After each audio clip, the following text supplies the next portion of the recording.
Hi, I'm Professor Beck Strah.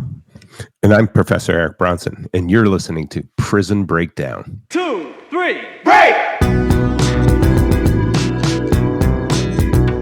Hate to spoil his fun, but we're gonna bust out of here. 2, 3, break! I'm locked in here with you. You're locked in here with me. 2, 3, break! I can honestly say I'm a changed man. No danger to society here. God's honest truth. 2, 3, break! I'm not leaving this cell. I'll get out my way. The right way. 2, 3, break! Ahoy, dudes! Welcome back to Prison Breakdown for another exciting installment. With us today, we have our main man, PB, the Bronsonator. He's back. It's like he's been in prison of his own house. Right. A prison of my own physical health. Body. Yeah. My lack of physical health. Yeah. But ahoy. Yeah. It's been a hell of a 2025 for mucus in the Bronson house. Gross. Oh yeah, and especially when it's only me doing that. It's the other family members are fine. All of it that's being coughed and snotted out, it's all coming from me. I'm just a snot factory, I guess you could call it. And but I guess I'm kind of standing upright and doing what I'm supposed to be doing. I just sound funnier than normal, right? Slightly funnier than normal. You're still a little stuffy, which is surprising. Yeah, it's been like a month. It's been 6 weeks. Yeah, yesterday was 6 weeks that I've had this. It's just I guess it's because I'm fucking old. That's what happens when you get old. I'm not like you two young bucks that you get sick and it's gone in 3 days. Now it hangs on for 3 months. Well, happy anniversary to you and your illness. What are you two doing to celebrate this? Right, we're going to have a meeting with Kleenex in about 2 minutes. You guys ever think about how your body is kind of like a prison for your mind? Yeah, absolutely. I think about that all the time.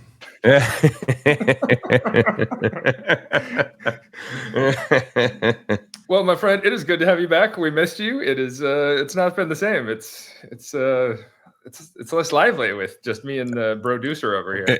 It is fantastic to be back. When you do something like to get sick or get hurt or whatever, it's just so good to get back to your normal routine, and especially when it's something this fun where we get to come on here and talk about our favorite subject in prison and everything that goes along with the correctional world.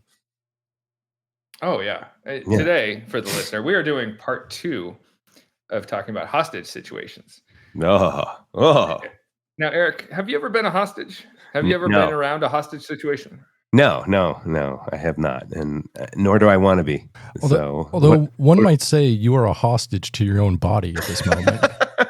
Yes, I was hoping somebody would get there. I didn't want it to be me. I already made the dumbest comment. Yeah. What I know is that you two got together before this podcast to write these jokes out. Oh no, baby! This is all off the dome. This is I'm like Rumpelstiltskin, just weaving gold. Just throwing them out there. That's good stuff.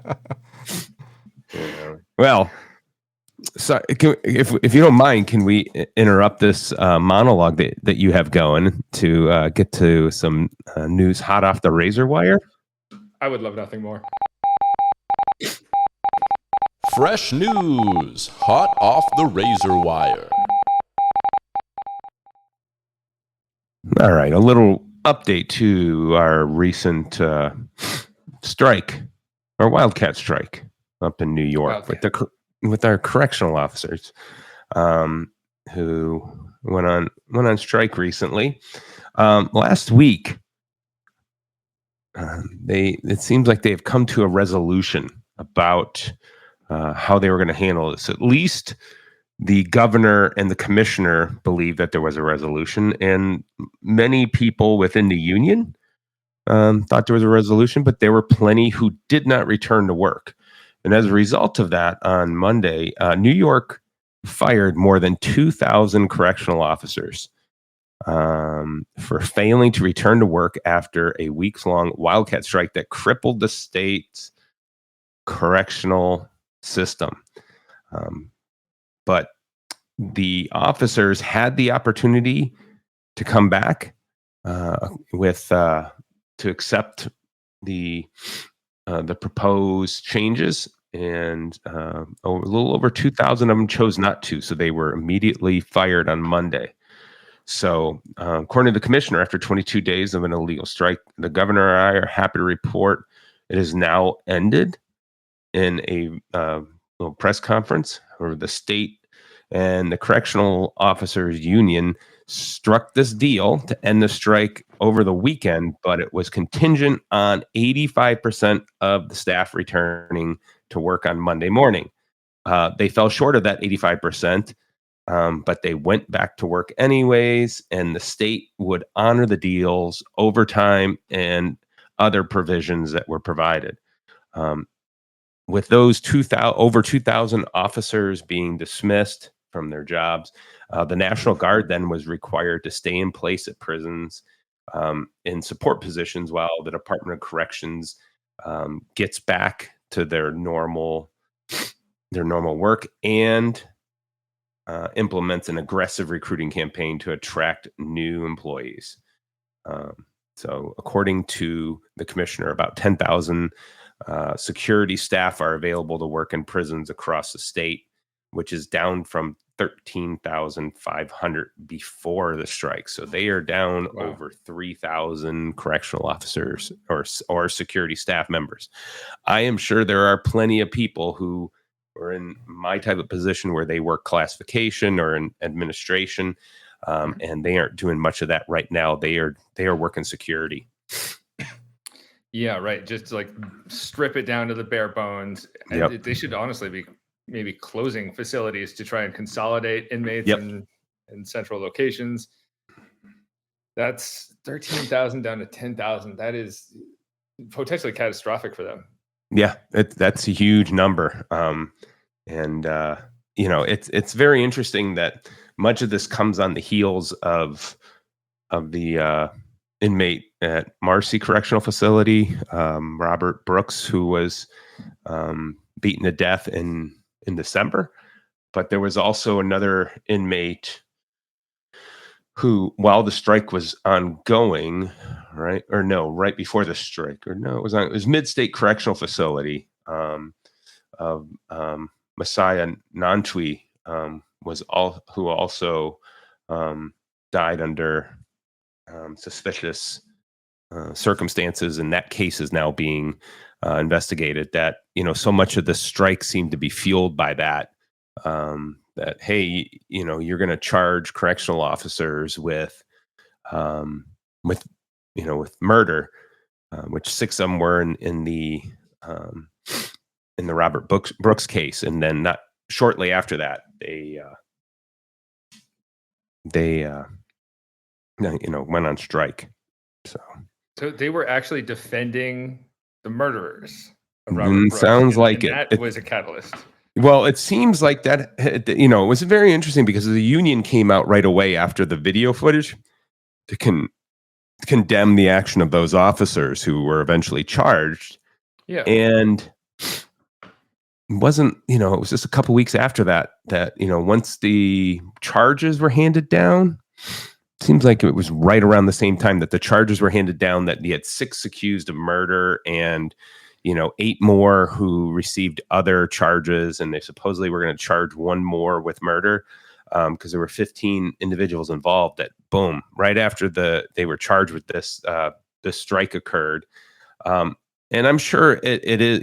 I'm sure these correctional officers do have a real gripe about, their working conditions, but it just seems like those, that wasn't much of a too much of a coincidence there. So yeah, that's interesting. That they would be defending these like alleged murderers even after, and it would be a catalyst for the strike even after they release a video saying, or they release the video, the union condemns them. Why are we standing up for these guys? Right.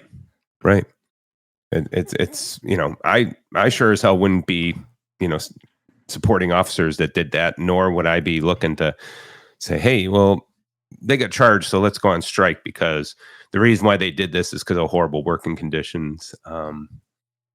There's that just seems like too much of a coincidence to me. But again, hell, I don't know. I understand that they're tired of the whole lack of being able to put inmates in solitary confinement for extended period of time. Mm-hmm. But I don't think that along with mandatory overtime, that obviously makes sense. And I'm sure that they're tired of working longer than 16-hour shifts, which was one of their biggest complaints. That makes 100%. That makes sense to me 100%, because we don't want our correctional officers working 20 hours in a row. That their head would be spinning. They're not able to do what they're supposed to do. No, they're working that long. Yeah, especially with being down 3,500 positions, like that's going to make for more mandatory overtime and make these holes widen further. Right. I've been reading a lot on gangs lately, and you see something like this, and the COs are going to condemn gangs, but then they're engaging in the type of behavior. If they're involved in the killing of someone, like they're putting the boots to this guy, right? And it seems very intentional. They're condemning the type of behavior that they're doing. Like the line between the two becomes thin at times, and right. Absolutely. I mean, they were acting as a mob when they're and if you watch that footage, it's horrible. The beating they gave that guy. It's scary stuff. I've not been able to bring myself to watch it. Like, I know you recommended it, but it is one of those, like, what's incentivizing me to like watch the life go out of this guy's eyes, being beaten by a group of corrections officers. I understand what happened, and I think that's going to be good enough for me for the moment. I will rely on your judgment in talking about it. Yeah, it's a horrifying beating, but I'll be very interested to see how New York rebounds from this. Obviously, it's one of the biggest correctional systems in the country in terms of population, and I know that a lot of their facilities are old and don't have many amenities for inmates, probably making it easier for them to riot or assault the staff. I think it's gonna be a rough couple of years for them in terms of how they rebound from this. What you got to think there now. How are they going to incentivize new applicants? What are they going to they're going to give $3,000 sign-on bonuses? What are they how are they going to draw people in? Especially when it's if you got over 2,000 they just let go. Can they bring them back? That's sort of hey, knock knock. Hey, we miss you. Send them cards in the mail. Yeah. like a sperm lover or something. Right. Yeah. So that's a new line for Hallmark, huh? Maybe it could be like those postcards that you get from your dentist, where it's like it's time for a cleaning. Where they say, time for your back to work. annual We miss checkup. you. And that's the news that's hot off the razor wire. Now, before we get to what, how about we plug our sponsor, Roger Williams University School of Justice Studies. Little shout out to the School of Justice Studies there at Roger Williams. All right, I'm going to name a program at the School of Justice Studies. I want you to match me. I'm going to start with criminal justice, my personal favorite. Oh, of course you take the best one. But I'll back that up with forensic science. Yeah, what about legal studies, bro? Legal studies. All right, I'll see your legal studies and raise you sociology and anthropology that are getting ready to join the School of Justice Studies this summer. Yeah, what about political science, who is also joining us? Yeah. And international relations. Bro, it just keeps getting better. I think you're forgetting public administration. And Britt, what's your favorite? Oh, I think we all know this. A little thing I like to call leadership. Yeah. We did it. All Did we right. miss any cybersecurity? We're counting you. All right. Yeah. Now, shall we move on to the main event? Absolutely. Let's make that happen.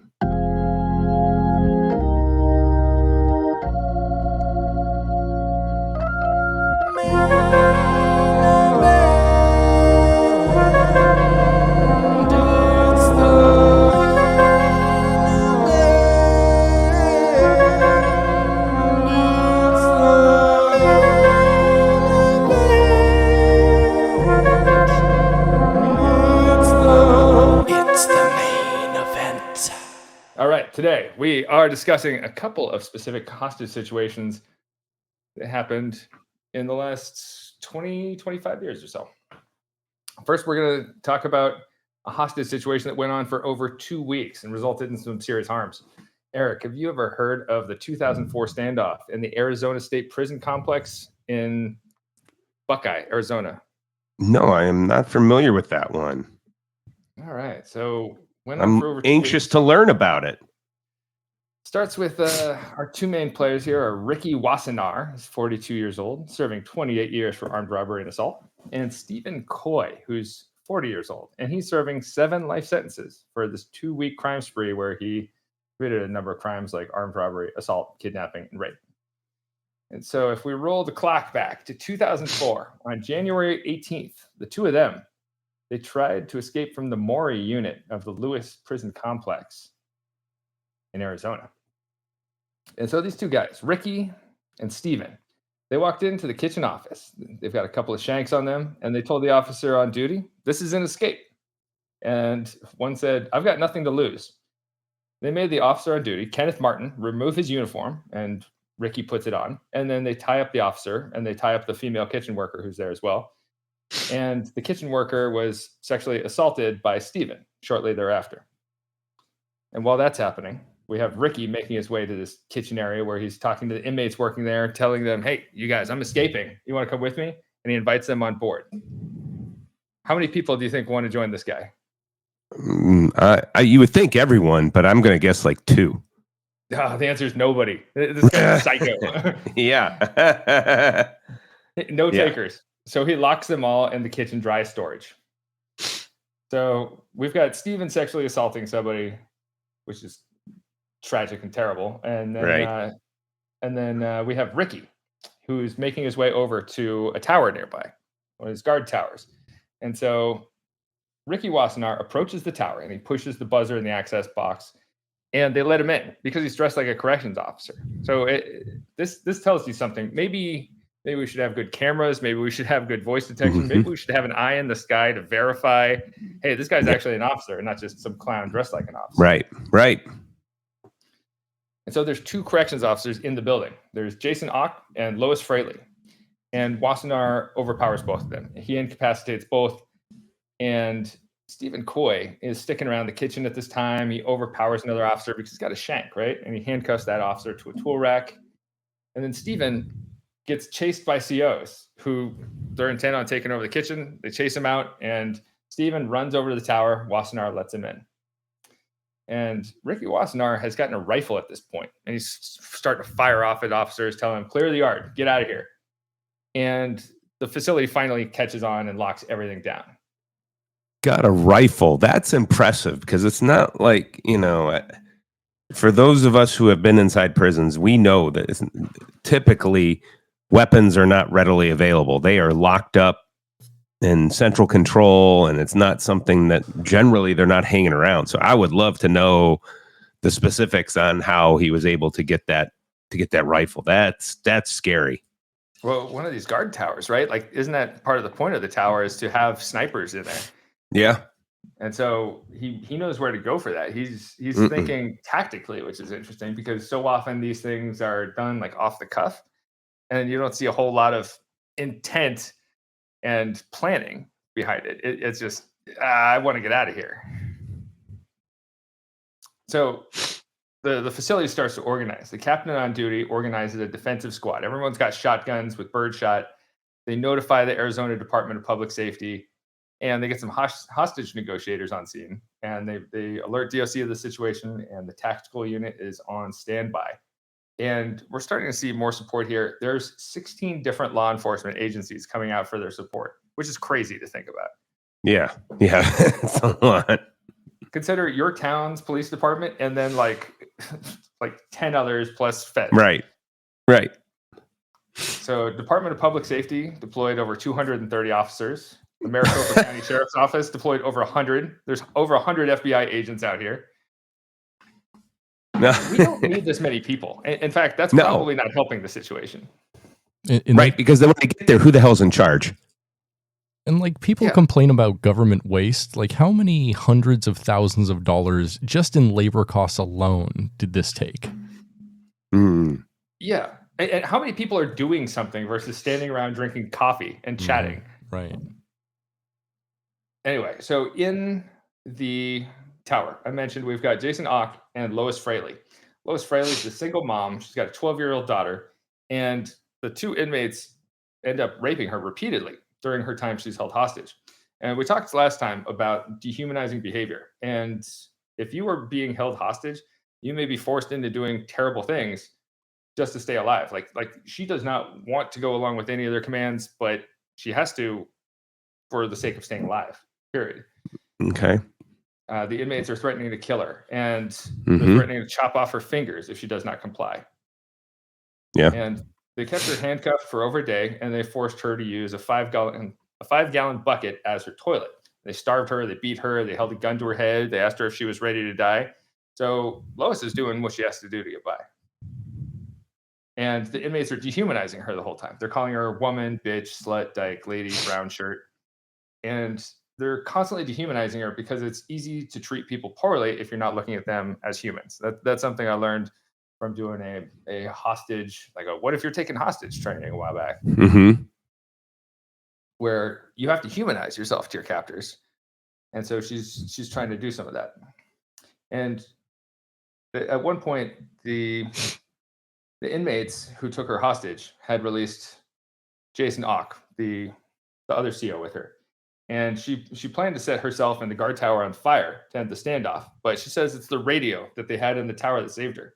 Because she's listening to the radio and people in the town are tying yellow ribbons around trees in town to, like, in her honor. And there's a motorcycle rally being held in her honor. If anything ever happens to me, you guys, have a motorcycle rally in my honor, please. It's appropriate. I've never been on a motorcycle, but I think I'd like that. Yeah, no, definitely.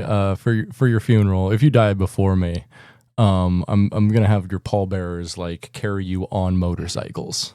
It's gonna be so cool. What if you take a motorcycle out of like my bones? Ooh, a boner cycle. Well, I'm just concerned about what is the attire on the motorcycles. Well, if the motorcycle is made out of bones, you can wear whatever you want. You still look cool. Wear a top hat if you need to. No. I'm talking about the assless chaps. That's up to you. I give you full freedom of expression.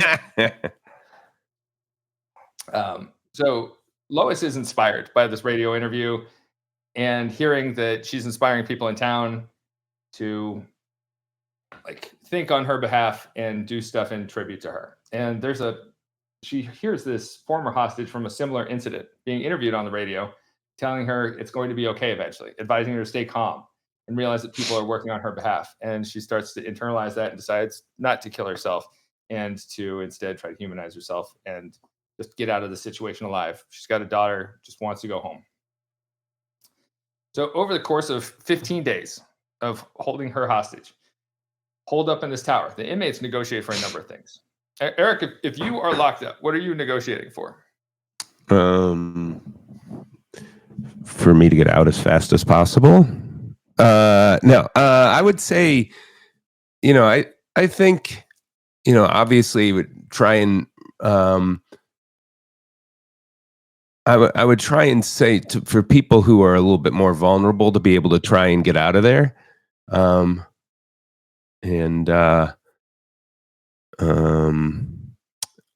Definitely for an opportunity for us to have maybe some water at least. That's a good start. Bottled water. They did negotiate for that. They also negotiated for coffee, Pedialyte, soft drinks, Gatorade, soap. Soap is important, as we know. Food like pizza, cookies, cheeseburgers, fries, beans, potato chips, cheese, candy bars, tuna, mayonnaise, cinnamon rolls, steaks, and baked potatoes. They negotiated for cigarettes, a two-way radio with batteries, hygiene supplies, cups, handcuff keys, an AM/FM radio, a tape of Stephen Coy's ex-wife. Huh? What? They wanted power so they could have bathroom access. They tried for a helicopter. You think they got that helicopter? Of course. Yeah, of course not, is what you mean. They also wanted paperwork confirming that there was not going to be any kind of DOC or county custody for any kind of future court proceedings. Like saying, okay, if we stop this now, you're not going to charge us, right? The authorities didn't go for that. They negotiated for clothing, like inmate uniforms, socks, and shoes. They did manage to negotiate for beer, which is very surprising because one of the things I learned is that you can't negotiate for anything that's like any weapons or anything potentially mind-altering. You can't negotiate for, but they did get beer somehow. That is amazing. They were able to get alcohol. Sure, but these guys have the leverage. I don't know how they got alcohol, but they got it. That'd be funny if it was just non-alcoholic beer, like near beer or O'Doul's. Yeah, just the O'Doul's or St. Pauli NA shows up. They're like, no, right, and everybody's rip-roaring drunk. The guy who thinks he's wasted, and then they're like, actually, that's NA beer. Anyway. Yeah, it's the slow zoom in on his face with the realization. Right. One interesting thing that they negotiated for was a radio interview, and they taped an interview with a radio reporter, but then the radio refused to play it. They wouldn't allow the story to air, and this got Ricky Wassenaar so pissed that he gets on the roof and he takes out the rifle and he starts firing at snipers on nearby roofs because he wants to be heard. Now, in return for all these items, the inmates gave the authorities bullets. They gave them wooden projectiles, a canister of mace, welfare checks on Lois Fraley, and visibility of her. Not welfare checks like a check received in the mail, but they're checking in on her. And then they released Jason Ock after a week of holding him hostage. He had an orbital fracture, and he had to go to the hospital. So he was negotiated for several days' worth of supplies. And the inmates, they eventually give up after 15 days. They negotiate a peaceful surrender process with the DOC. And this was actually the longest prison hostage crisis in American history. And thankfully, everyone got out alive. So little things to be thankful for, I guess. That is for that length of one, and everybody got out alive. That is a very positive hostage takeover. Yeah. Yeah. I mean, besides all the terrible things that happened, like the sexual assaults and rapes. Right. Harm that came to Jason Ock. Now, these guys did not get out scot-free. Stephen Coy, received 7 more life sentences. He already had 7 life sentences. Yeah. This guy's clearly that doesn't work. Hey, you know what you had? We're gonna double it. So should we go the other direction and be like, fewer life sentences? Right. No, it does not work that way. Wassenaar received 16 consecutive life sentences. And he said in his trial that his whole goal in the hostage situation was to receive a transfer to a Michigan prison to be closer to his mom. So that's why he's holding people hostage. He just wants to be close to mom. I think mom is going to like that. Yeah, that makes sense. I mean, mom's the only one who comes and visits inmates anyways. Yeah, that's true. We need moms for that. Right. Thanks, moms. Yeah. This one goes out to you. This is our Mother's Day episode in advance. I should also mention, life did not go back to normal for Fraley. Lois Fraley battled depression, and she actually contemplated suicide after the incident. But thankfully, her daughter helped her keep it together and work to move forward, putting one foot in front of the other. Lois also established the Lois Fraley Foundation to help other hostage survivors. And in present day, she speaks about her experience nationally with groups at conferences. Interesting. So what can we learn from this type of incident? I'd say we gotta, you start when you have these things type of things happening. I think you got to go first off to the architects, and you have to build facilities that won't allow this type of takeover to occur. So smaller units with more division in them. I know when they shut down the penitentiary at USP Beaumont and turned it into a medium, the whole time they had it shut down as a medium, they were dividing it up into smaller sections so that when they brought back the penitentiary inmates, they could not gather in such large groups. And I think when you were able to do that, that's the first line, and then have greater controls over doors being open and closed, more secure central control.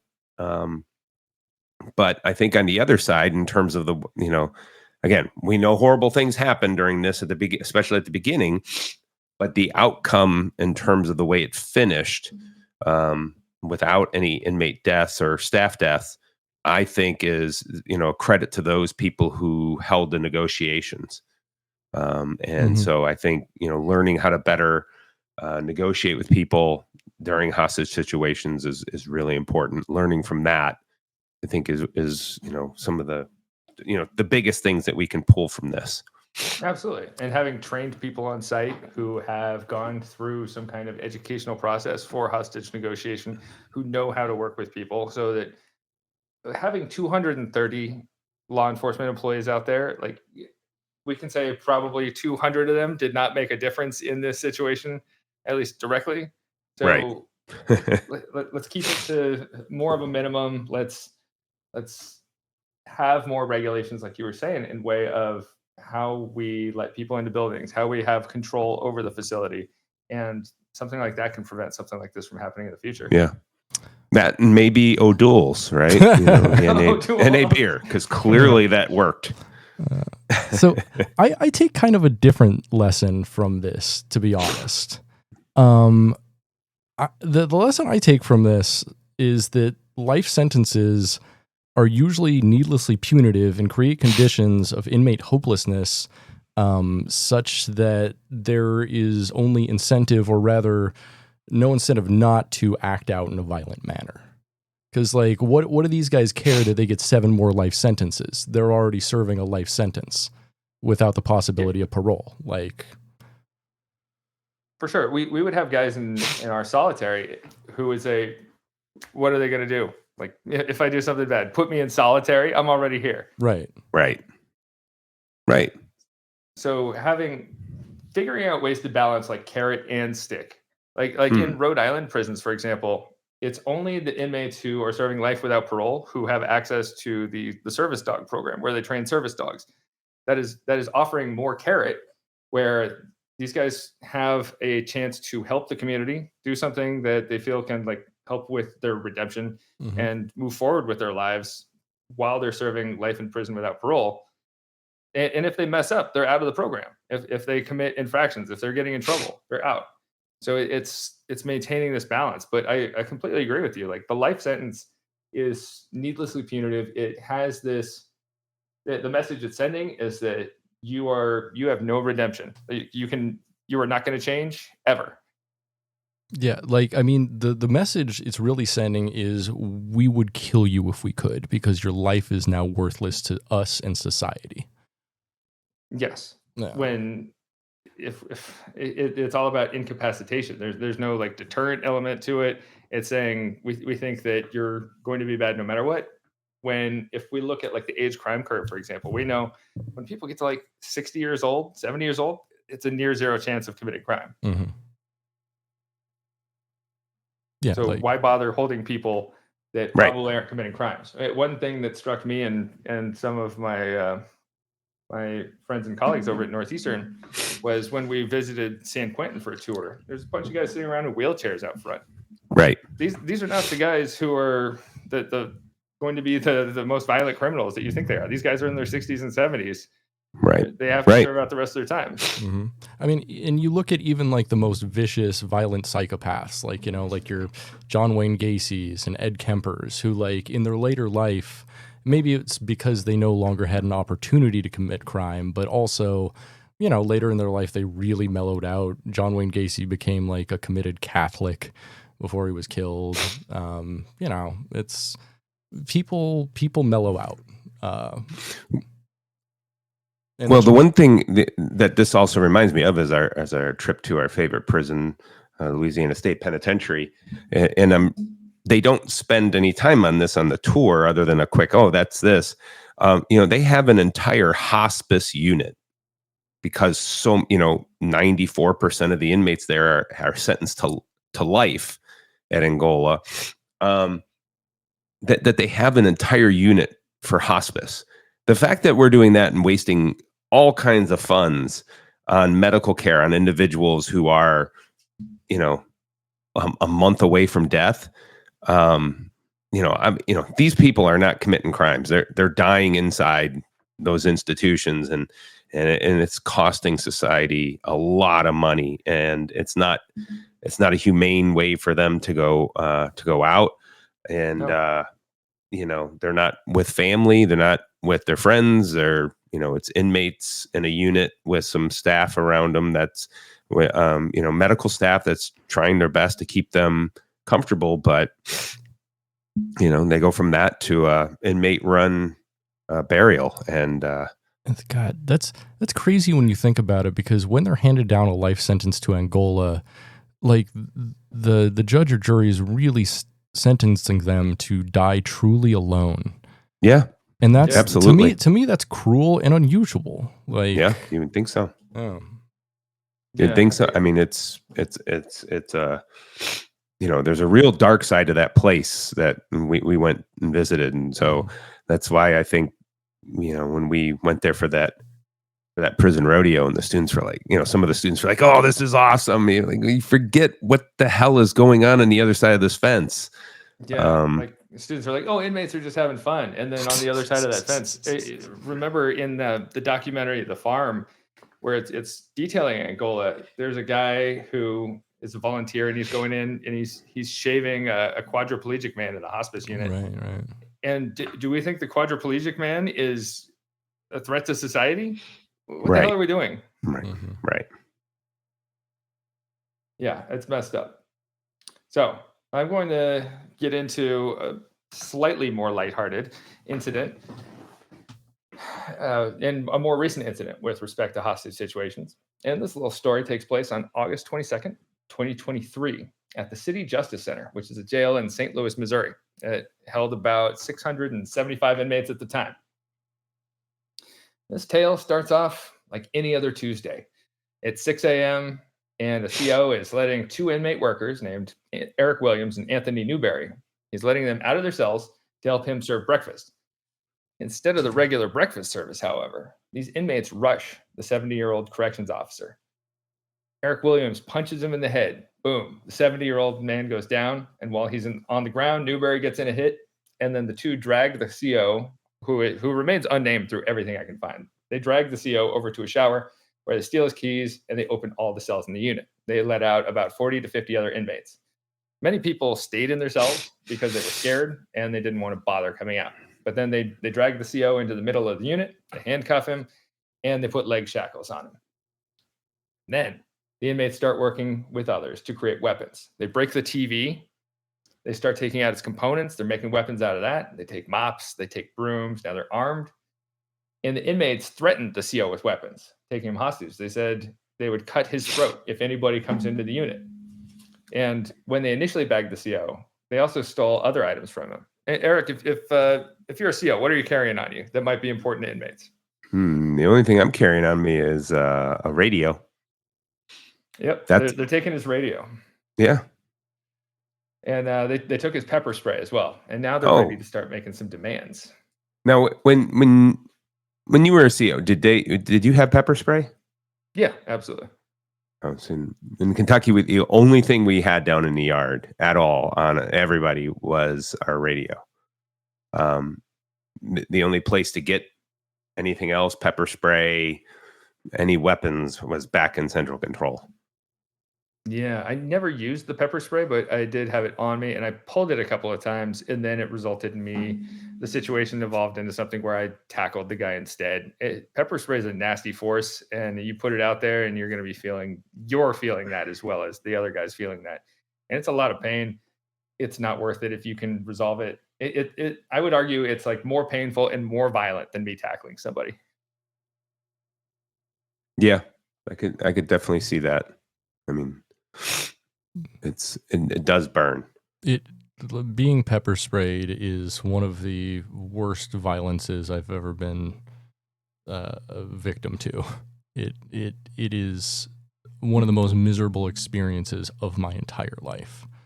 It's like going blind and getting high on pain at the same time. It's the most entirely unpleasant thing that's ever happened. For sure. And I had to get pepper sprayed in order to carry it. Mm-hmm. Yeah. For our academy. And so the guy in front of me, he goes and he gets pepper sprayed and like nothing happens. Wait, some people just have more of a, I don't know, a natural shield to it. Mm-hmm. And then I'm like, come on, Sarge, get me. And he got me right in the open mouth. And no. Oof. God. Oof. I got it right in my open eyes. Yeah. That was it's not okay. You're washing, you're trying to put it out with a paper towel, anything, nothing works. Yeah, thankfully there was protest medics on hand that flushed my eyes out and stuff, but we're thankful for you protest medics. We definitely are. So how long does the burn last? About 45 minutes.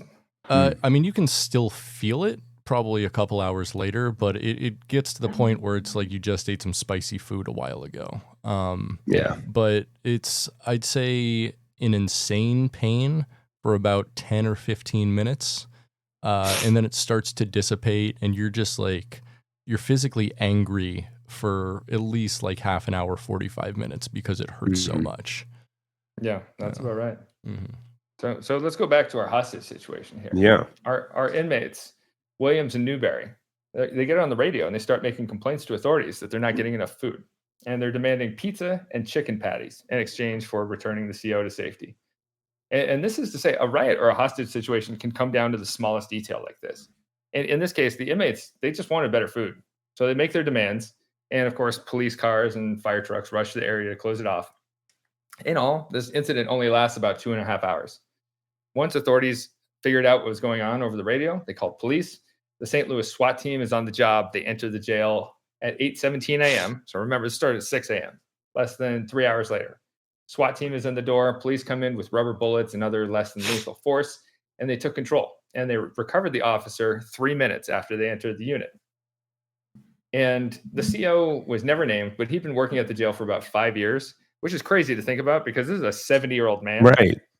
And some places, some sources said 73 years old, which is even crazier.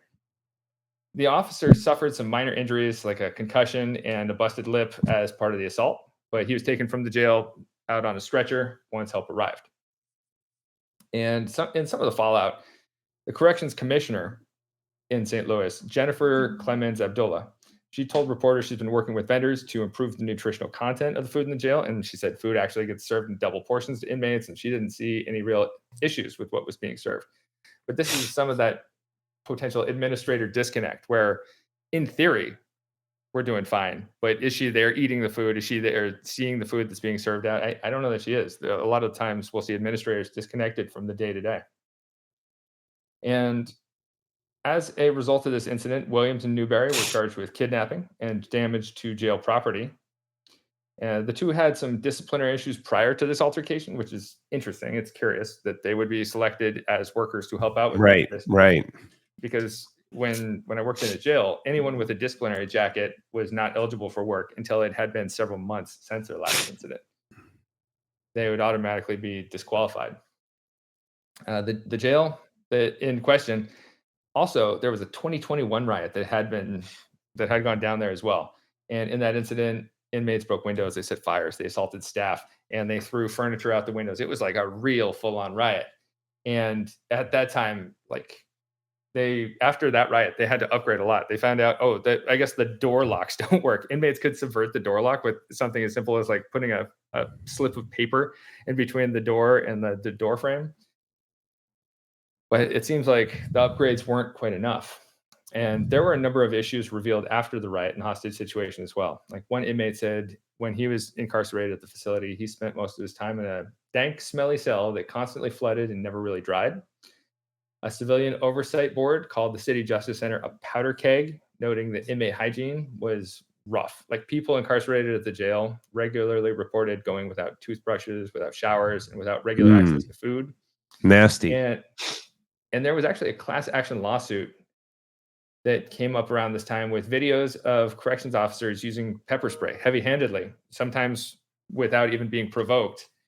And there was allegedly around 250 of these incidents that were cataloged at the jail, which that's not a small number at all. That is so many incidents to be seeing people like to use pepper spray was like a big incident. Yeah. You clear the hallway, you clear that part of the jail for a minute.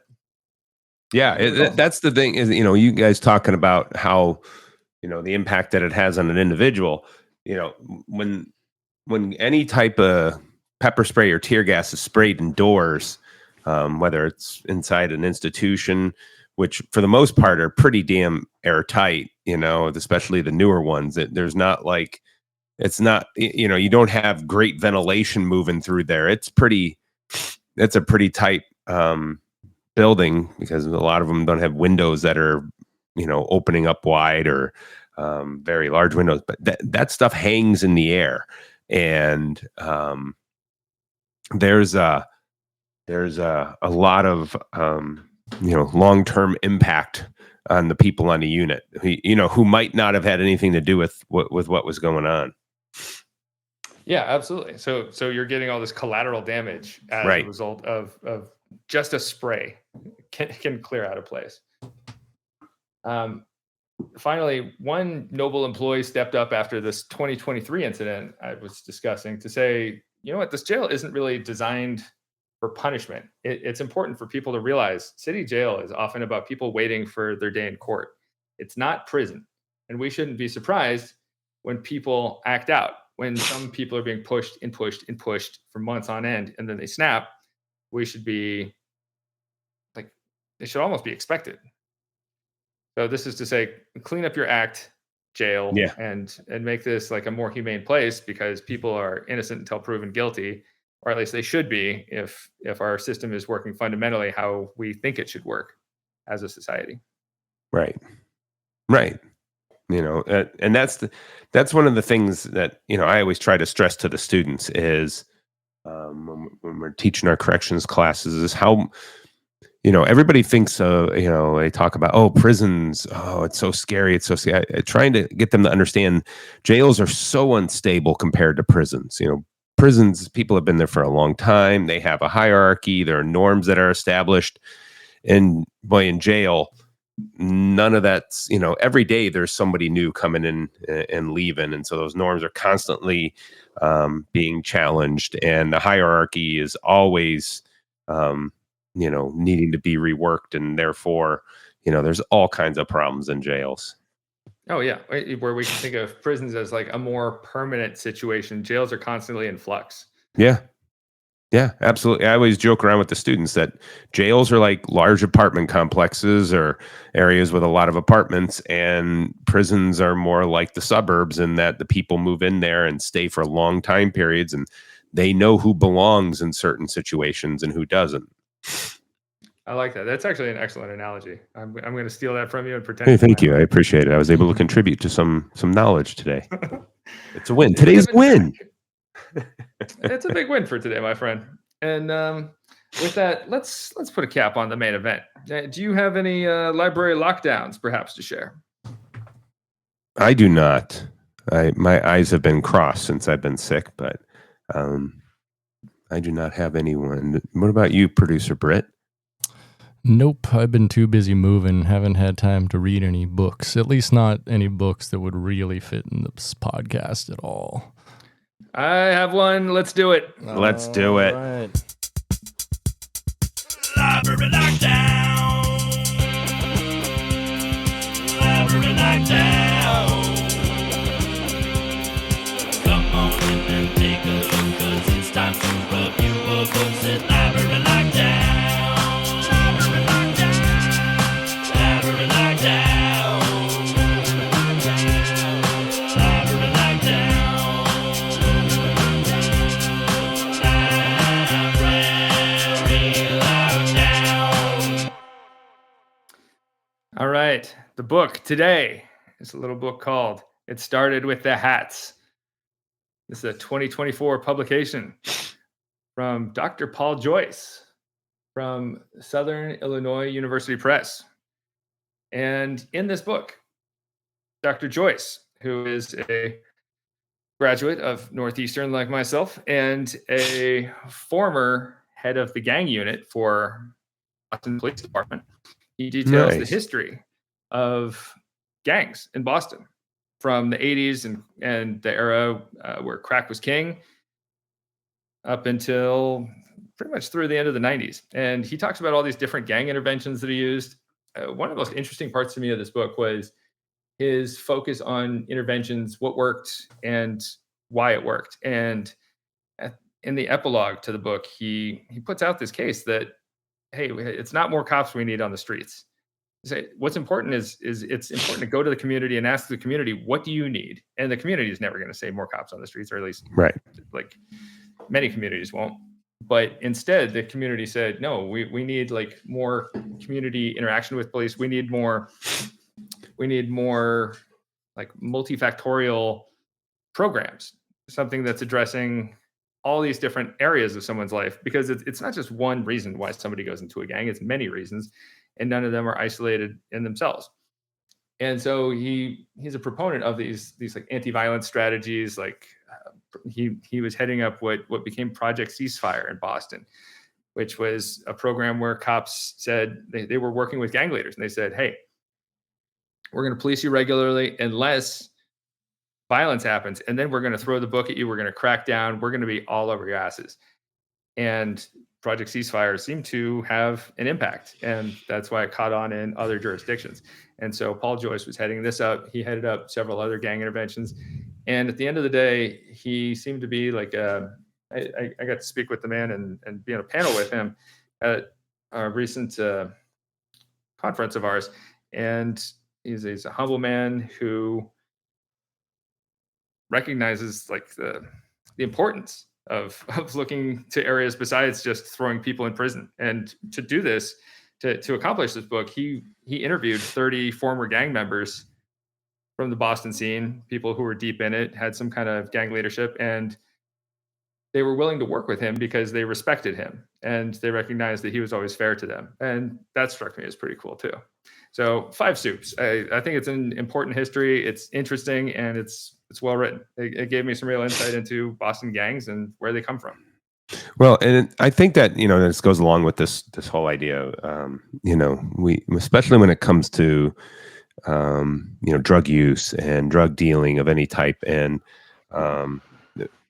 folks who are enlightened enough to understand that, the little quote is, and we cannot arrest our way out of this problem. It really is bigger than just, as you said, locking people up and throwing away the key. It doesn't solve drug use problems. It doesn't solve drug abuse. It takes more than that. So, yeah, it's working with people, not necessarily working against people. Drugs and gangs don't occur in a vacuum. And when we look to see like who joins a gang, it's often people living in poverty. It's often people coming from like single parent homes where there's not enough supervision. Like there's not enough resources in the community. Educational systems aren't pulling kids in. So offering more resources for kids who might slip through the cracks in the system, really, we have to be intentional. We have to be deliberate. We have to look for it. And I liked his perspectives and what he had to put out there. We will have to pick that up then soon. Would recommend. Now, I would like to get to our favorite segment, the Movie Minute. Movie minute. Movie minute. 60 seconds with producer Britt to talk about Let's put 60 seconds on the clock. Actually, I need a little more than 60 seconds for this one. Sorry. Uh-oh. I'm gonna run into overtime here. So last time on the cast, Judge Beck here sentenced me to watch Nickel Boys from 2024. So, Nickel Boys from 2024 is a feature film directorial debut from director and co-writer Ramel Ross, who is best known for his 2018 documentary, Hale County This Morning, This Evening. And boy, is this a doozy of a debut film. The film takes place in the 1960s Jim Crow South and follows two young black men, Elwood and Turner, as they face the realities of living in what is ostensibly a segregated juvenile prison labor camp called Nickel Academy, from which the title of the movie derives. What really captured me about this film, what really captured me about this film, besides the incredibly sincere and competent narrative that never felt cloying, pandering, or exploitative, was the frequent use of first-person shots in order to personalize the narrative. Now, although I'm a white person living some 60 years later after this story, the cinematography and directorial decisions drew me in and made me feel something entirely different from films with a similar story or narrative structure. Although this film was incredibly good, I do have to warn listeners and let them know that this film is an incredible bummer. Just like ruin your day levels of man, that fucking sucks. The ending, although powerful and narratively sharp, was really, really sad. All in all, I would absolutely recommend this film. It had a lot to say, both on a societal and historical level, but also a personal and existential level. It gave me feelings that other movies really don't. Although the experience wasn't entirely pleasant per se, it was incredibly informative, educational, empathetic, and altogether fascinating. Highly recommended. 4.5 out of 5 soups. Whoa, 4.5. Mm-hmm. It's one of the best films I've watched on this program. Yeah, I was going to say, that might be a record for coming out of you. Yeah, it's I mean, you don't usually throw me great films, so, but this one was rightfully nominated for Best Picture this year. It didn't get many other nominations. I really thought it should have won for cinematography, but that's just me. I had intended to get around to watching this one before the podcast. Wow. I've read the book, which is excellent. Wait. Did not get to see it yet. I look forward to it, especially with this kind of praise. 4.5 soups is that's remarkable. That's impressive. That's impressive. Yeah, and also I got to throw a recommendation in there. Hopefully you don't sentence me to watch this, but I also just watched Sing Sing from 2024, which I understand was Professor Strah's favorite film of last year. Favorite film of 2024, baby. Which makes me think, being that, and was it that other movie about the play were on there? Ghostlight. Yeah, it seems that you just really like movies about plays. Yeah, I think maybe I'm like a theater guy at heart. Maybe you are a theater guy. I mean, they're both like movies that are entirely about like theater as therapy. Which is a great concept, but like the two movies couldn't be more unique and different from one another. Yes, I like them both on their own merits. I think they're both outstanding films, and Sing Sing feels like it was a movie tailor-made for me. Yeah, it really does. But I'd give that one 4.5 out of 5 soups as well. It's a fantastic film. Wow, you're just throwing up all kinds of high numbers and praise today. Yeah, I mean, what can I say? Like, I am an absolute sucker for Coleman Domingo. I love that guy. Everything he's in, he is a magnetic actor. Judge Bronson, what do you say we take him down a notch and sentence him to some real bullshit? Oh no. Well, I was gonna say, how about, have you watched Take the Money and Run? I don't believe so. Do you know anything about that Professor Strah? Is that the one with Matthew McConaughey and this is Woody Allen's directorial debut. Oh, interesting. I have not seen this. Oh, it's total dog shit, but you might love it. Oh, interesting. Okay. It's an old one, and I you know, it was one of those ones for me. It was rather painful to watch. I mean, there is some silliness in there, but it was really painful and bad. Yeah, I always thought that, what was it, like Going Bananas or whatever? I always thought that was his debut, but maybe, I guess not. Well, no, I thought it was his directorial debut. Oh, sorry, Bananas. Yeah. Yeah. So it looks like he did one feature film before that, but it didn't get wide release, called What's Up, Tiger Lily. And then Take the Money and Run was like his wide release debut, and then he did Bananas after that. Okay. Okay. Interesting. It's just pure nonsense. Mm-hmm. Hey, that's what this podcast is about. We love nonsense. Yeah, we do. And it was so nice to be back with the nonsense. Yeah. Yes. We welcome you back with open arms, but like also social distancing. Yeah, exactly. I don't want to catch this. Maybe I need to be masking during this. Yes, thank you. Very timely reference.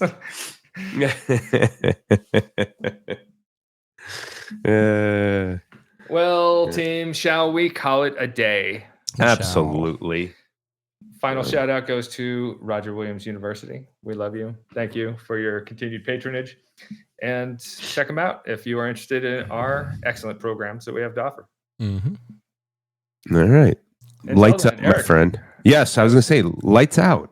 Lights out. Yeah. Lights out.